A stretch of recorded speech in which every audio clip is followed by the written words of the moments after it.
How's everyone doing today? What we're going to be doing today is we're going to be building some bookshelves. There's going to be two of them. It's going to be 3 foot, about 2.5 foot, and then this top shelf is going to be a separate piece, and it's going to be 5 foot by 1 foot. And what it's going to be doing is, sorry for the wind noise if there is any, it's blowing pretty good out here. But this is the TV, and this is going to go around it. It's going to be about a 5 to 6 inch reveal around it. I'm using 1x8 planks, and it should be enough to do 3 foot tall, 2.5 foot wide. Then the top pieces are 5 foot long and 1 foot tall. And this is going to be from my wife's growing collection of books. After she gets everything put together in there, I'll take a picture of it at the end. But it's going to be the 1x8 planks. I got a sheet of 1/4 inch plywood for like little backer strips, and then I'm going to be staining it with this right here, Mission Oak. It's a stain and poly 1-step, and we'll see how it turns out. But I'll have y'all follow along on the journey. I'll after I get everything cut, we'll go over some stuff. I'm just gonna get everything cut real quick, and then we'll be going from there.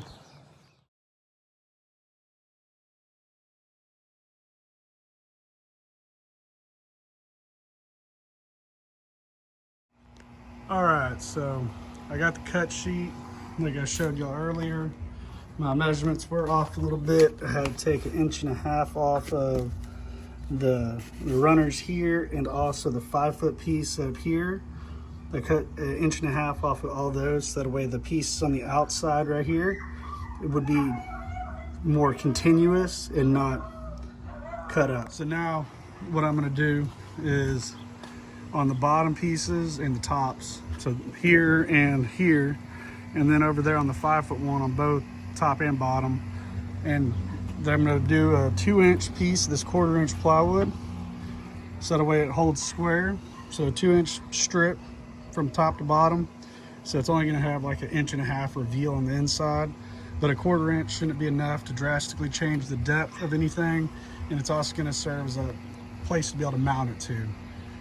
And then on these ones here in the middle, I was going to do a 4-inch piece centered on the shelf itself, so that way it'll be the 1.25 inches above and 1.25 inches below, so that way you could be able to screw it multiple surfaces or different studs, stuff like that. And then I got to go back to Lowe's. I got the wrong boards. But then on this one, it's going to be a 2-inch strip on this side and then a 2-inch strip on this side. I need one more of these to make it to where it goes across the TV, because right now this would be at the end of the other, like it'd be in the middle of the TV, so I'm missing the other shelf. So I'll be continuing the video tomorrow morning whenever I go, but I'm gonna go ahead and start ripping the plywood up.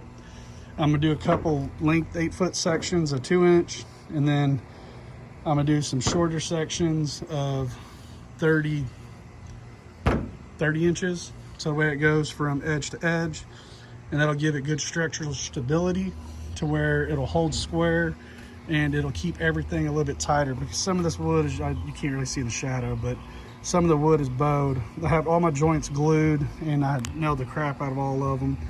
I want this to be something that's gonna last. And then like right here, I got glue on all that joint. I got glue this way and this way. So everything should hold up for a long time, but like this one here is pretty good out of square. But the shelf itself is square, it's just the board is kind of bowed. Like here's a good example right here, that's a big gap. But I got a lot of glue up here, glue down here, and a whole bunch of nails. And the nails go this way, and that way. So I have it to where it should be real hard for it to pull apart. It's only gonna be holding up books, but knowing my wife, there's gonna be a lot of them. But that's why I got the 1/4 inch plywood. I'm gonna rip it down. That way it strengthens this up significantly to where it'll hold up a lot more than just that. So now what I'm doing is I'm charring the outside.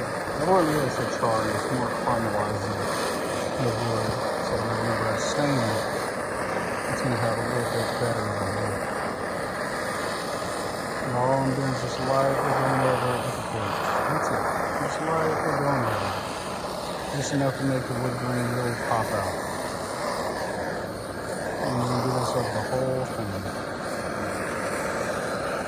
Alright, so now that I got everything burned, I just got a little, I guess, not necessarily char, but it caramelizes the grain. All it does is make the wood grain stand out a little bit. That's all it really does. But I'm starting to do the stain on it now. This is the back sides of all of them. And we're just gonna kind of go from there. I wanted to get the back sides done first, because after that I'm gonna be flipping them and everything else. And the back I'm only doing one coat. This is my test piece I did. I don't really know how well you can see it. It's still kind of wet, but that looks really good. I can't wait to see how this turns out. But, it's coming along pretty good.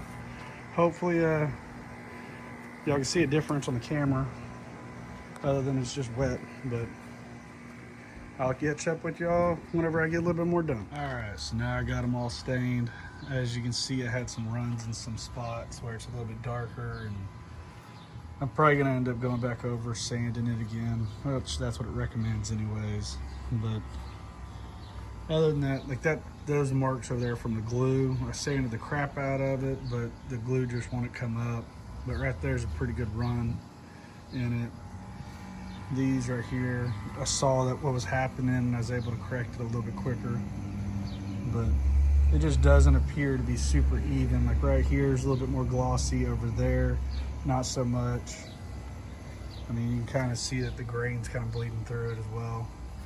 So I'm probably gonna hit it with some 220 grit, sand it down a little bit, go over it again.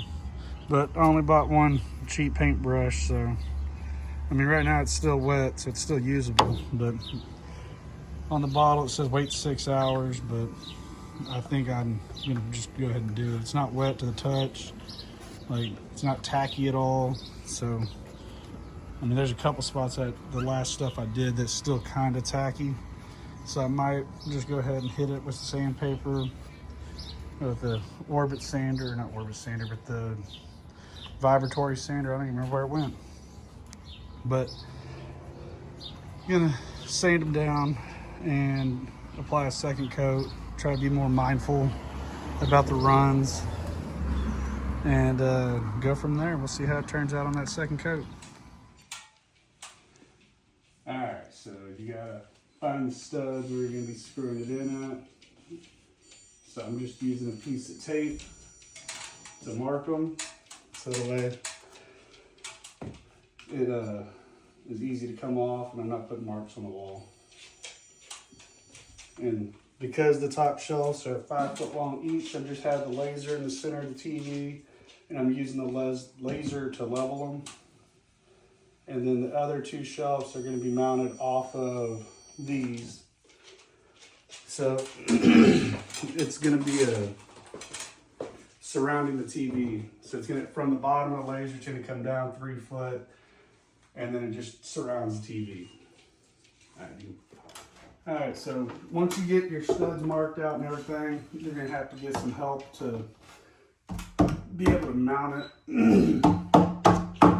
And because this isn't a solid 10-foot piece, this is 2 5-foot pieces, just for ease of making it and material costs, you're gonna have to level them the best you can and go from there. So again, we're using the tape where we had the studs identified at. And like that one there missed, but so I might have to put another screw in.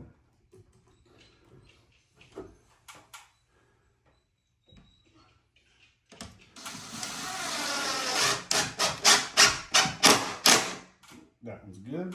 And then after that, we're just gonna put screws in the 3 studs that we have for this one, top and bottom. And after that, we'll come back whenever we're putting the bottom shelves in.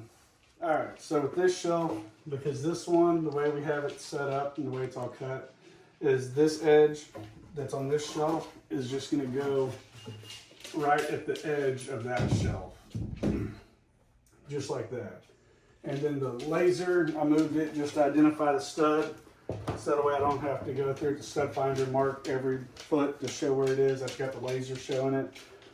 So after I put a couple screws in on this side, I'm going to move the laser to the other stud, because the next stud is actually like right here. So it's just outside of where we're mounting this. So we're only going to have the 2 studs, and then like the last 8-10 inches of it aren't going to have a stud there, but we're going to have a screw roughly every 8 inches to a foot from each other. So it should be more than secure enough to hold up some books. But after we get this one mounted, we'll come back and I'll show you what it looks like before we start working on that. All right, so we got the first one mounted. This is what it looks like right here. All I gotta do is take the tape off that's there and there, and this side will be done. Now, by no means, I'm not a cabinet builder or anything like that. So right there's a gap. Some of it might not be perfectly straight or perfectly level, but it's gonna do what it's supposed to do and hold books up. But now we got this one mounted right here. We're gonna do the same thing over here on this side, and I'll check back in with you in a second. Right. So here's what it looks like. I'll be putting another picture up here after the wife fills it all up. But this is what it looks like. This is a 60-inch TV here, and the top piece here, I use the laser level to put that in the center of the TV, and I don't remember what this thing's called, the under TV stand thing. But I have about 3 inches there, about 3 inches there. The TV's not perfectly level, so right here's gonna be a little bit more. It's about 3 1/4, and that's right at about 3 inches as well. So I got about a 3-inch reveal all the way around the TV, and from end over here to end over there is 10 foot. From top to bottom is 4 foot. So, I mean, this is a pretty good sized little bookshelf. So if your wife has a lot of books and you're wanting to try to do something else to organize them a little bit better, and in my case, get my nightstand back over there that was full of books, this is what I did. And I'm not a hardcore carpenter by any means. I don't do any type of cabinetry, anything like that. So this is just regular #2 pine from Lowe's, nothing special, just 1x8s and 1x8s. And then I got a piece of 1/4 inch plywood like I was cutting earlier and I showed y'all. And that's just what I used up on the back to hold it one more square, and also to have something to mount it to the wall with. I just use regular 1 5/8 drywall screws. I have 1/2 inch sheetrock on the wall, so I have like 1 inch into the studs. It should be more than enough to hold up books. I mean, especially seeing that that's only in 1 stud and it had a whole bunch of crap on it, and the rest of them are just wall anchors. I don't trust wall anchors that much, but that's really it. After she gets some books on there and everything, I'll be doing another little clip of it here in a little while.